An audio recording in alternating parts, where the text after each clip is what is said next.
Hi, and welcome back. In this segment of what I'm calling She Blinded Me with Science, I want to pick up where I left off from the first part.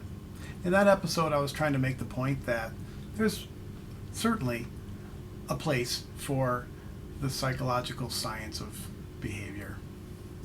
I tried to demonstrate there that not only, of course, are we not always so good at understanding why other people do what they do and think what they think, we're not always so good at understanding our own behavior, our own opinions, and why we do what we do. For example, we learned about the false consensus effect, this overwhelming tendency that we have to grossly overestimate the extent to which people share our opinions, our beliefs, our likes and dislikes, and share our behavior. So I want to continue that here. And we'll wrap up this episode by talking a bit about how psychologists do what they do, and how we learn about behavior, how we study it, some of the approaches and methods that we use. So, let me ask you this simple question: do you think you know what makes you happy? I'm sure, of course, you believe you do. Why wouldn't you? We are all chugging along assuming that we know what makes us happy, right? Well, there's one psychologist who is quite convinced that you don't know what makes you happy. This is Dr. Daniel Gilbert, and he's a psychologist at Harvard University. And in this outstanding book, Stumbling on Happiness, which I have right here, he'll convince you that you don't know what makes you happy. So I can't recommend this book enough. Our psychology program has for a few years now had a shared book program where we had our students read a common book, kind of like the university's Gen Ed common book. And for a couple of years ago, this was the book that we used in most of our classes here. It's a bestseller, was a bestseller, and as you can see, it's a small little book. So check this book out. You'll be amazed and startled to find out just how poorly you know what makes you happy. So you can also watch him give an outstanding TED Talk at TED.com, and there's a link to it right here. If you're looking at this in a PowerPoint presentation, you can click on that link, or on our course page, you can right near where this video is linked, you'll see a link for this TED Talk. So I want you to go watch that. You can either pause and go watch that now. I think it's about 20-25 minutes at the most, or go watch it afterwards. But I do want you to watch it. So if we're so poor at understanding ourselves and our own behavior, including what makes us happy, how do we go about studying that? So I want to briefly talk about the broad approaches and objectives and some of the methods that psychologists use in trying to better understand behavior. So there are three general approaches that I'm going to describe here today, and they are the descriptive approach, the correlational approach, and the experimental approach. I'll go through them a little bit. Within each of these approaches, there are methods that are used, and I'll briefly describe most of them. And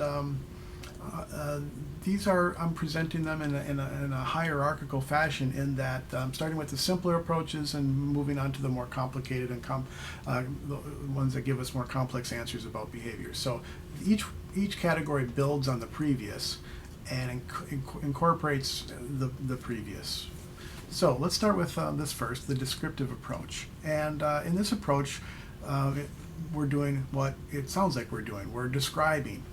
The major goals are simple exploration, which isn't always quite so simple, but exploration, and description. So we try to find out if a phenomenon exists, where it occurs, how often it occurs, to whom does it occur, some examples. Do UFOs exist? Why do so many people believe in them? How many people were actually considering voting for Willard Mittenberg, Thurston Howley, Romney? Okay, he lost. Get over it, all right? It's not my fault. Do children play competitively or cooperatively more often when they play? These answer questions about what things are, what they're like, how are they similar, how are they different. Continuing on, more examples. How accurate are eyewitnesses to things like crimes or accidents? As it turns out, rather shockingly low.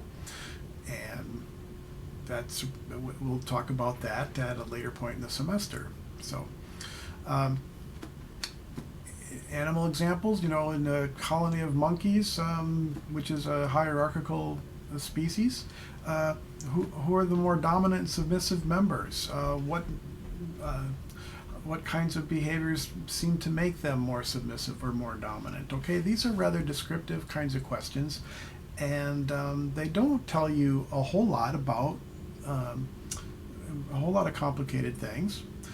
One of the primary methods that's incorporated within this approach, case studies are often used. A case study is an attempt to study an individual or a small group of individuals and to learn as much as you can about them through a whole variety of methods. You, of course, can, if possible, you can talk to them, talk to their parents, talk to their spouse and family members, and co-workers and employees and health professionals, if that's relevant, friends, gather up government reports or documents about them, whatever information that's relevant that you can gather up in a broader attempt to understand them and their behavior a little bit better and describe them. All right. Another category of methods within this descriptive approach are observations. And we have all kinds of observations that we can make. Simple observations, contrived observations, naturalistic, laboratory observations. So observing the people or animals where they behave. For example, with a naturalistic observation, if you want to understand monkey behavior better, go watch a troop of monkeys in the jungle where they live. If you want to understand if you're trying to figure out if children play competitively or cooperatively more often, you might observe them where they're playing in a school playground, for example. All right. So, observations. Okay. Moving on, our next category, our next approach, are correlational approaches, or sometimes called relational approaches. The key goal here would be prediction. What we're doing is we're trying to predict when something will occur. Well, the way that we do it is by gathering information, gathering variables, two or more variables about people, so that you can understand how they go together, how one variable might help predict the other variable in its absence. So the quintessential example of a correlational project are comparing SAT scores with subsequent GPAs. Now, at one time, probably a lot of you, if not most of you, maybe it's one fateful day when you were in high school, took the SAT exams, okay, to in your attempt to apply for colleges, entry into colleges. All right, you all know what the SAT is. All right, now all schools, most colleges and universities require them. Why? Well, it's been determined along the way that SAT scores are rather highly correlated with subsequent college grade point averages, not surprisingly. All right? The higher your SAT score, the higher your GPA is likely to be, and conversely if it's lower. All right? Now, these two things are related to each other, and in the absence of one GPA, we can take SAT scores and make rather conclusive predictions about someone's likely college behavior and level of success. Okay? And I don't want to go into details about why colleges are interested in doing this. Some of that's rather obvious, I'm sure. Universities want their reputations to be strong. We want to have better students. If we accept better students, we'll graduate better students, and we look better as a university. On a cynical, sarcastic kind of note, if you succeed in college, you're less likely to drop out of college. So it can be kind of a financial thing as well, all right? If you continue to do well, you'll stay in, all right? And we can continue to collect your tuition money, all right? We can continue to not have to spend money recruiting students to replace the ones that don't come back. We have higher retention if we have better students, perhaps. Okay, so anyway, lots of reasons why colleges are looking for SAT scores. So, what does a correlational result not tell you, though?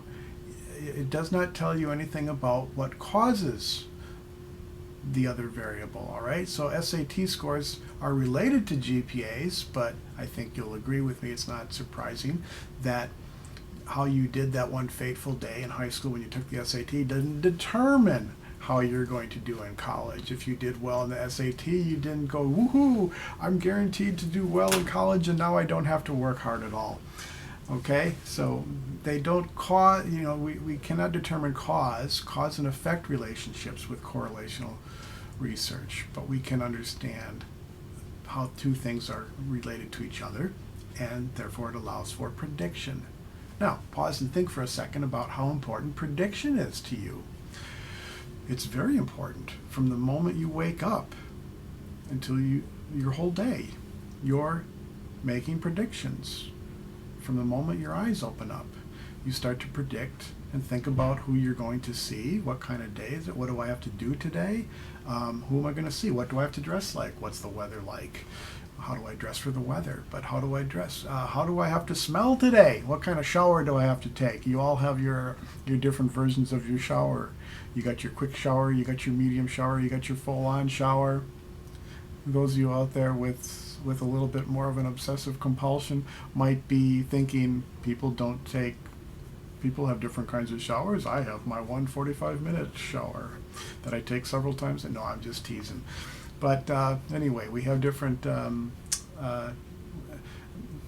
expectations about what we're going to do during a day, and we start to predict. Okay, now you go outside, you head for school, head for the bus stop, whatever. You walk down a sidewalk. Okay, people approach you on the sidewalk, and you predict that they're going to walk around you and not smack into you. Okay, so now some of these predictions are right in the front of our mind, and the vast majority of them are in the back of our mind, and we're never even really thinking about them. Like, are these people going to get out of my way as I'm walking or driving down the sidewalk or street? Okay, but nonetheless, I think you'll agree with me that prediction is vitally important. We're constantly trying to predict people's behavior. Imagine what it's like to not be able to predict.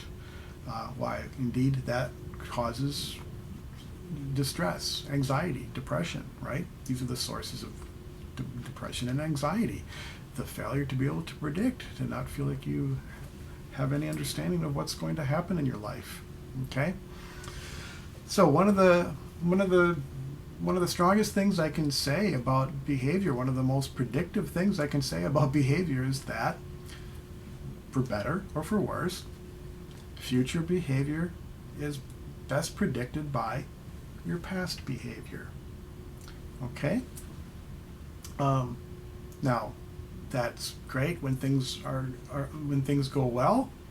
All right, if you are successful at something, you're likely to continue to be successful at it. And if you're unsuccessful at something, well, sadly, you're less likely to be successful at it. So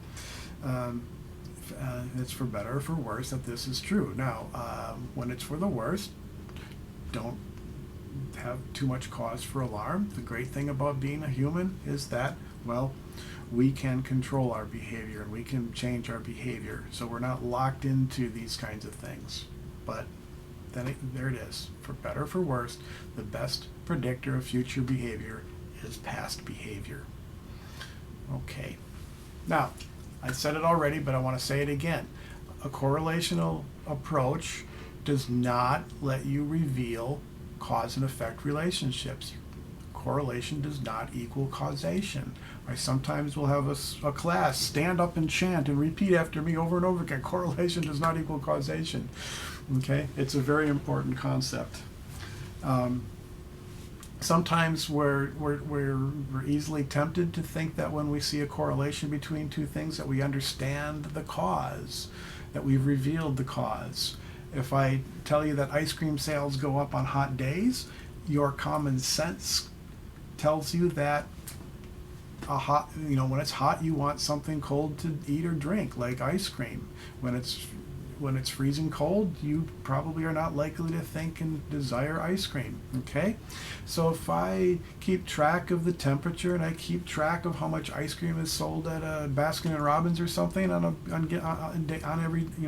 every day, I will likely see this kind of strong correlation. The higher the outside temperature, the higher the number of ice cream cones that are sold. All right, and again, your common sense is telling you that temperature causes this. All right. Now, if you're just collecting that information, can you see how you have not determined that anything is the cause of anything else, but yet you're tempted to say that? Let's imagine that you're keeping track of something else while you're out there in front of Baskin Robbins. Let's imagine that you notice that the blacktop that you're standing on in the parking lot, some days it seems kind of soft and squishy. You can almost poke your toe in it. All right, so maybe you start to keep track of that in your clipboard as you're doing your research. All good researchers have a notebook or a clipboard readily handy.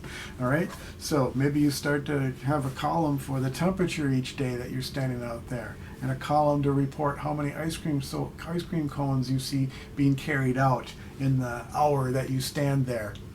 You really don't have much to do. And in the third column, you keep track of how soft that blacktop is that you're standing on, and you come up with your own scoring scale for doing so, the Metcalf Asphalt Squishiness Index.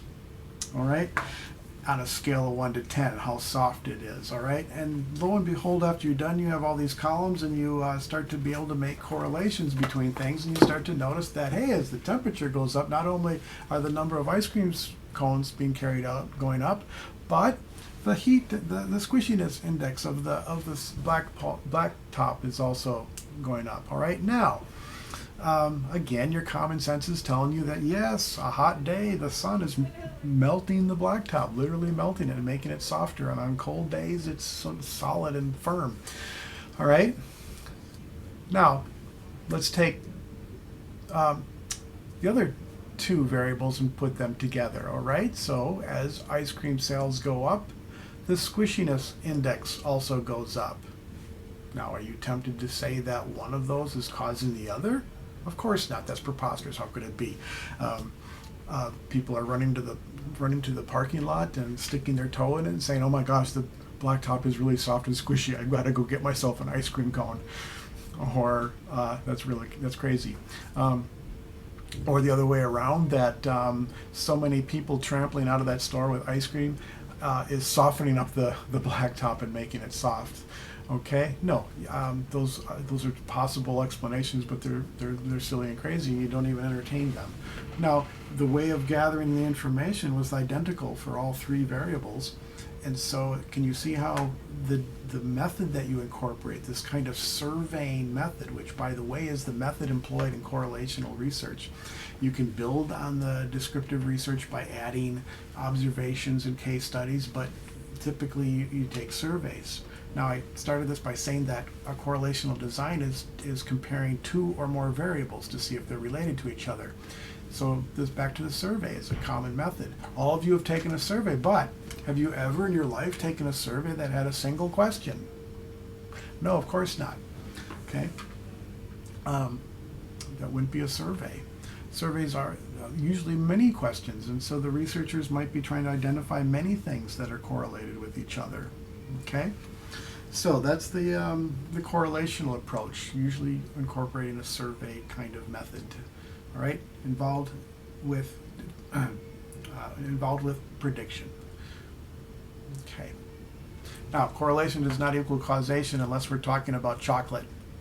So I got this wonderful little graph. Across the bottom here, we're seeing chocolate consumption per kilogram per year per capita for different countries here. And on this axis, we're looking at the basically the number of Nobel Peace Prize, Nobel laureates per capita in those countries.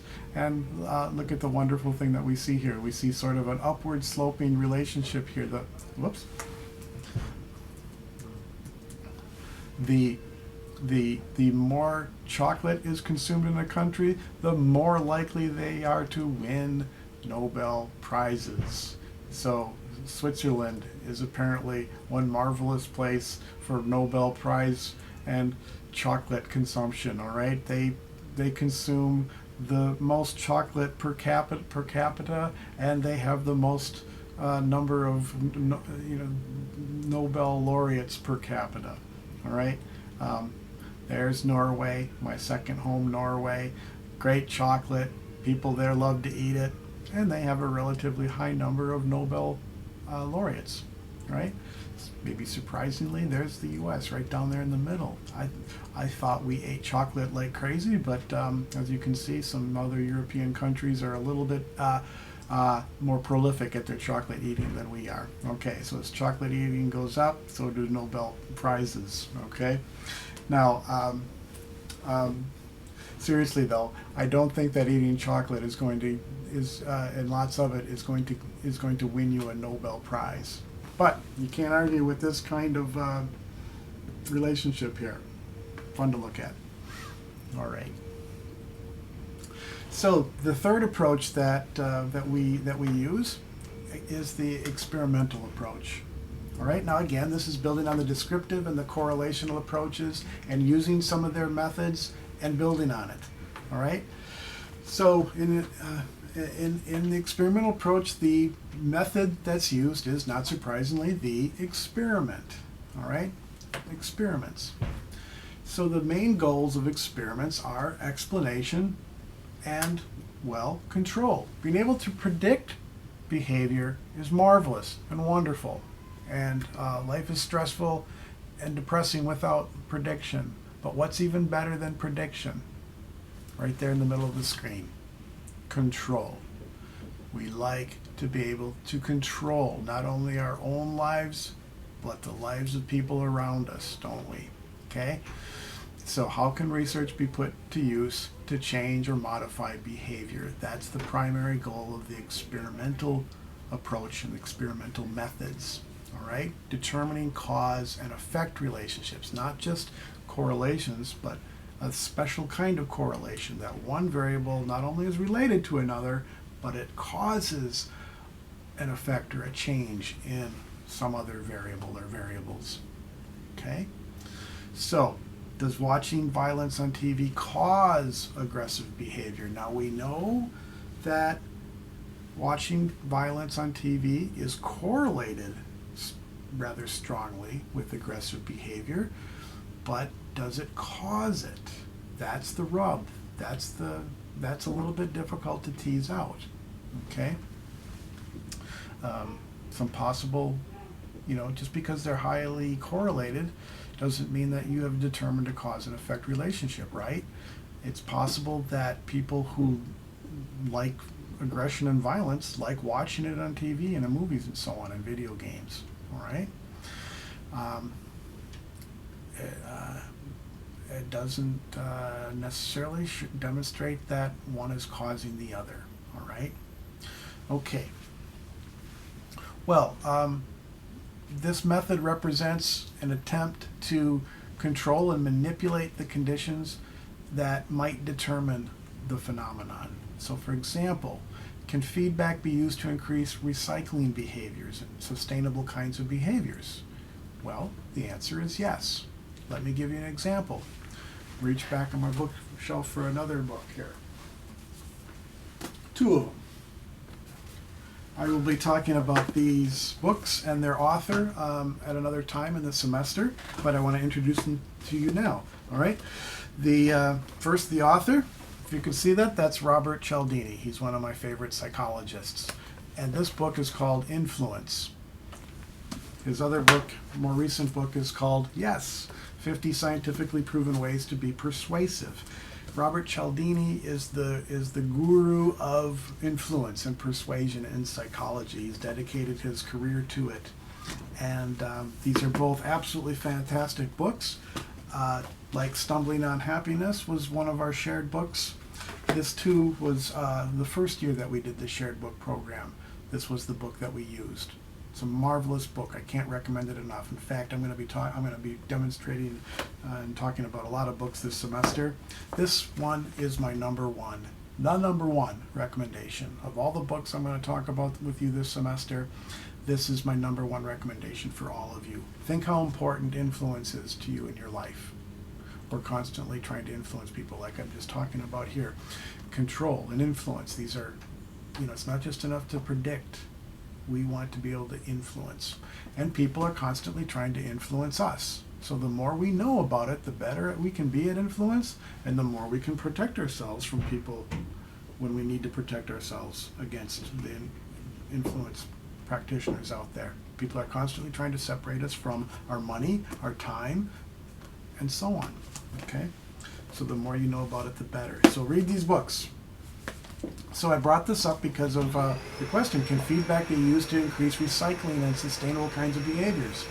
In this book, earlier in this book, Cialdini talks about a really clever experiment that he conducted in hotels. Now, if you've been in a hotel recently, you might have noticed that in the bathroom these days, they frequently have a little sign or a little card on display that asks that says something or asks something like, if possible, might you consider reusing your towels at least, instead of putting them out for cleaning and replacement every day. Might you, they worded it a little bit more clearly than that. Would you please consider reusing your towels? Something like that. Okay? Now, some people read those and some people cooperate. Okay? Cialdini looked at those cards and he had a clever idea. In this book, Influence, he talks about several principles of influence, and one of the principles he talks about is the principle of consensus. Essentially, when we don't quite know what to do, we look to other people. We look to see what other people are doing. We're influenced very strongly by what other people are doing. And again, especially when we're not quite sure what to do, when situations are unpredictable or chaotic especially, but even in just more mundane things. So he worded some of those cards in these hotel bathrooms to say, instead of, would you please consider reusing your towel, they reworded it to say, the majority of guests in this room have reused their towels at least once during their stay with us. Would you be so kind as to consider doing so as well? What did they find? They found that something like 26% more people reused their towels when it was worded that way. Why? The simple statement, which was true for the hotels that they put it in, that was true that when asked, a majority of the customers did reuse their towels. So they weren't lying, they weren't manipulating the situation, but just by truthfully stating that the majority of guests who have stayed in this room have reused their towels at least once during their stay. That tapped into that principle of consensus. And people rather subconsciously thought, well, other people are doing this, so will I. Most people do this, so will I. So, clever little experiment there, real life experiment. Now, sadly, Cialdini reports that of all the hotels he's been in since doing that research and publishing it and doing his best to get the word out there with popular books like this. This is not a psychology textbook, it's a popular book from a bookstore. He reports that he's never been in a hotel room that's used that tactic. So there's a disconnect sometimes between what psychologists find out and reveal about behavior and implementing it out here in the real world. Okay, so let's try a little experiment ourselves. Okay, moments ago I was talking about Dan Gilbert and his claim that we don't always know what makes us happy. All right, so let's let me describe a little experiment that I've done in classes before. All right, so imagine that you rather urgently decide. Now, here's what I would do. I would give a card or a piece of paper to half of the students in the class that read exactly what you see on the screen here. They read a statement that says, imagine you rather urgently decide that you want a new Apple MacBook Air computer, and you decide that you can spend up to $2,000 on one. You shop around and decide upon the exact model that you like and want, and the regular retail price is $2,000. However, there is a sale going on and the computer is now selling for $700. Forget the fact that Apple never puts on one of their computers on that big of a discount, but let's not go there. All right. So you find that it's on sale for $700. You think it over for a week and return to the site and find that it is still on sale, but now for $1,500. Now, regardless of whether they need a computer or want a computer, forget the realities of Apple and their sales. And in this exact scenario, I asked the students on a scale of 0 to 100%, how likely are you to buy the computer today? They just simply report the percent likelihood that they would buy that computer under all of these circumstances if it was real. Okay, that's what half of the students read. Okay, now imagine that you get this on your slip of paper. Okay, looks exactly the same. All of the sentences are the same, except here it says, however, there is a sale going on and the computer is now selling for $1,600. You think it over for a week and return to the site and find that it is still on sale for $1,600. In this exact scenario, on a scale of 0 to 100%, how likely are you to buy the computer today? All right, so you get it? Half of the people see a computer, a $2,000 computer that was steeply discounted to $700. They thought about it and they kind of blew it. When they come back, they see that it's on sale for $1,500. Another half of the people read a story that says there's a $2,000 computer that went on sale for $1,600 and stayed at $1,600. At the end of each scenario, they're being asked whether they want to buy a $1,500 computer or a $1,600 computer. Now, your common sense ought to tell you that, well, a $1,500 computer is cheaper than a $1,600 computer. More people should have probably said yes to that. What did I find? Quite the contrary. For a computer, again, that was a $2,000 computer that went down to $700, but then when they finally decided to act, was only at $1,500. This is how likely they were to buy the computer, about 70% likely to buy the computer, right?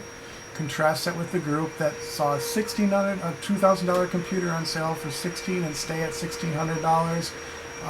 They were more likely to buy the computer. About almost 85% said they would buy the computer. Okay, so what gives here? Ironically, surprisingly, people were about 15% less likely to buy a cheaper computer than a more expensive one. Why? Well, perhaps the reason seems obvious now. Disappointment, frustration, perhaps. Okay, it was no longer being compared to a $2,000 computer. You were comparing the price to what you saw the previous week.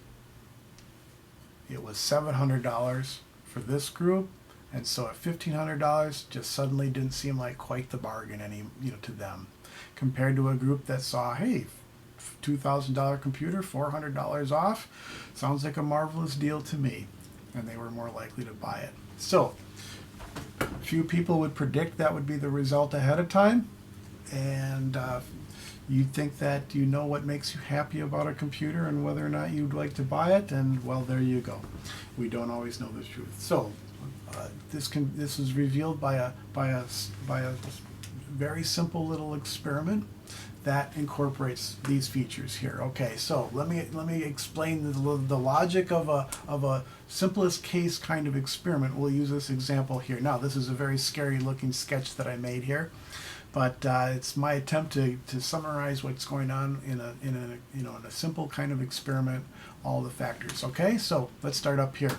We start with a population in mind. Okay, maybe it's just all people. That might be your population of interest, all people, or maybe you're interested in studying humpback whales that migrate to Hawaii during certain parts of the year. Whatever your population is, you start with that population of interest. Okay, it has a particular look and shape and feel to it. Okay, now populations are usually too large for us to study, too expensive, too time consuming. We can't hope usually to study, in big populations. So instead we study samples. Now, when we're going to study a sample, we want to make sure that that sample is like the population in every way conceivable. We want it to be a little snapshot of the population. Here comes the cleaning crew. All right, you could hear the vacuum cleaners. Okay, where was I? All right, we want the sample to be a snapshot of the population. Now, random selection is one way to increase the likelihood that your sample will be like the population. Theoretically, anybody in the population has an equal likelihood of being drawn into your sample. All right, there's realities that prevent that from ever really being true, but let's not go there now. Okay, so using some kind of reasonably close to random kind of selection, we might hopefully wind up with a subset of the population, a sample that looks in every conceivable way like the population of interest, so that it becomes a useful group to study. If it doesn't look like the population, then anything we find out about this sample isn't really going to generalize back to the population, is it? Okay? All right. Now, if we want to study something and try to find out if something causes something else, why not just take that sample and administer this treatment, this variable, this thing that we want to find out if it's a cause. Well, and then measure them later to find out how they've changed. Well, you'd only have one group, one consequence, that you need something to compare it to. Okay? I like to joke that, when psychologists, if psychologists are going to take a single group of people and administer some kind of treatment to them and not have anything to compare them to, that's not research, that's, therapy. All right? Give them the therapy, suggest to them a prescription perhaps, send them on their way and hope for the best, and never find out if they're better than some other group or even better than themselves. Anyway, we can't do single group kind of experiments. You have to have at least two things to compare here. So again, I'm talking about the simplest case experiment. So the simplest thing we can do is take that sample and break it into two sub-samples, all right? And like we used random selection to get the sample, we'll take that sample and we'll use preferably random assignment to assign them to either what we're going to call a control group or an experimental group, okay? And now hopefully, we haven't administered anything yet. At this point, we hope that not only is each subsample equal to each other and not different than each other, but they still are they're little snapshots of the population, okay? If they're not, we got trouble, okay? I'll come back to that. So we have two groups, which I'll call a control group and an experimental group, okay? And we come and we administer what we call the independent variable, the IV for short, the independent variable. I like to call that the treatment. We administer some kind of a treatment, okay? And some amount of time goes by, and then we come along and we measure their behavior. We measure what we call the dependent variable, the DV, to find out if there's been a shift, a change, an alteration in their behavior. Okay, so you might think of this for the computer experiment I was just describing. We could arbitrarily determine the control group is going to be the the group that saw a computer that went on sale for $1,600 and just stayed there. So that group just saw a steady, solid $1,600 price on the computer they were considering buying. The experimental group, however, read about a computer that got marked down to $700. They blew it. They come back and it's now on sale for $1,600. It's still $400. I'm sorry, it went down to $1,500. It's $500 less than the retail price, but it's quite a bit more expensive than the $700 price that they're now comparing it to. So that's the experimental treatment. Okay. Some passage of time went by. In this case, it was just a moment or two while they reflected on how likely they are to buy the computer, and then they jot down their answer. We collect their answers, we compile them, and we found an average percent likelihood to buy the computer when it stayed at $1,600. And I think I said that was about 85%. They were about 85% likely to buy that computer. However, the manipulation here of seeing it go down and then up to a still low price, but not as far down as it was, that led to a change. That led to about only a 75% likeliness to, a little over 70% likeliness to buy the computer.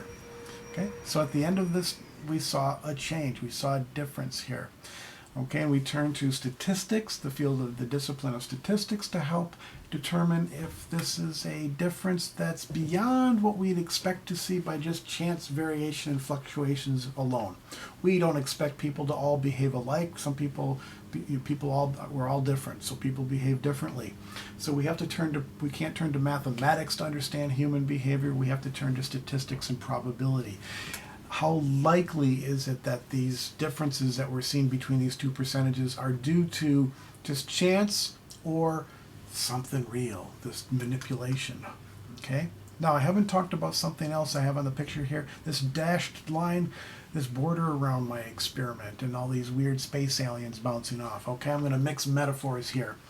The dashed line, in my way of thinking, my strange way of thinking, represents what I'm going to call a semi-permeable membrane around my experiment. Okay, I got a biology minor. I like to be able to use my biology whenever I can. Okay, so you all know what a semi-permeable membrane is. You remember that from your biology classes too. Cell bodies are semi-permeable. They block large things from passing through the membrane, but they allow gases and water and some other molecules to pass freely back and forth. Okay, so we have a semi-permeable membrane around an experiment. Now, I don't want to put an airtight sort of boundary around my experiment, because one criticism of experiments is that they're too artificial. They're not realistic. They're not like real life. Okay, we bring people into these kinds of situations, and even this little study was not really like real life. I was describing a MacBook Air that went down and from $2,000 to $700. Apple doesn't do that. It's not like real life. Okay, so all experiments have a bit of or maybe a lot of non-reality to them. Okay, so we want to keep them as realistic as we can, but we've got to also incorporate some control. We can't just let anything happen. All right, we're trying to isolate the independent variable, the treatment that we're testing. Okay, we want to shield other things from entering in and having an effect, and that's what my little space aliens are. These space aliens represent extraneous variables, extraneous to the independent and the dependent variable. All right. Now, some extraneous variables are good. Okay, I just described it. I don't want an airtight thing. I want some extraneous variables to get through the membrane and have an effect. I don't want all of my participants to be exactly alike. One of the criticisms of psychology in the past is that it's studied, for a lot of our years, we studied who were the participants in our studies. Okay, just like I'm asking you to participate in experiments this semester, I want you to participate in some of the ongoing research and studies going on. Okay, you're not alone. Introductory psychology students around the country, around the world, have been the largest percentage of participants in research in psychology. Well, up until just a few decades ago, who were college students likely to be? White, upper middle class males. Okay, white, upper middle class males. So what we've determined about their behavior is sometimes questionable about whether it generalizes to non-upper middle class white males. Okay, there's a great history of psychology book I've got somewhere on one of these shelves here, called "Even the Rat Was White." Okay, yeah, so even the rats that we studied were white. Okay, so that's a criticism of any kind of experiment, that they're kind of isolating, they're kind of artificial, all right? So we want to broaden them. We want to have males and females. I want to have diversity. I want to have cultural diversity. I want to have age diversity. I want to have weight diversity. I want any kind of individual difference that you can imagine often in a study, okay? Because I want to be able to then generalize the result I get to a larger population. I want my results to fit back to a larger population and not just white upper middle class males. Okay, so that's one kind of extraneous variable that I like to have come in, what I'll call individual differences. Now, some of these space aliens, some of these extraneous variables get bounced off of my semi-permeable membrane, okay? They get bounced off by the control that I'm trying to have here.